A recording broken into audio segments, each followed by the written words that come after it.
Hey guys, this is Emilio and welcome to this tutorial on how to implement a Bitcoin Cash wallet in JavaScript from scratch. In this tutorial we will be implementing a single address wallet, which is the most basic type of fully functional wallet that we can create, allowing us to send and receive money in the real Bitcoin Cash network. The prerequisites for this tutorial are only a working knowledge on how to build web applications with HTML and JavaScript, as well as a very basic understanding of how the Bitcoin or Bitcoin Cash networks work. We will be explaining any concepts needed to build the wallet as we go, and we'll be using only very basic HTML and JavaScript features in order to make this tutorial easier for everyone to follow.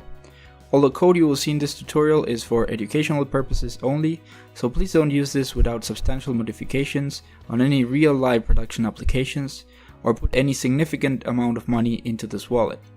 At the end of this tutorial, we'll discuss briefly what are a few downsides of our wallet and how they can be improved upon before putting this in production.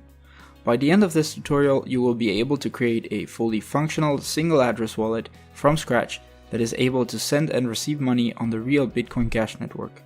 As final remarks, I will be mentioning a few ideas for extensions to our wallet, which may also become future tutorials. So feel free to give me some feedback and let me know what other topics you would like to learn more about. So that's it for the intro, and let's jump right into it.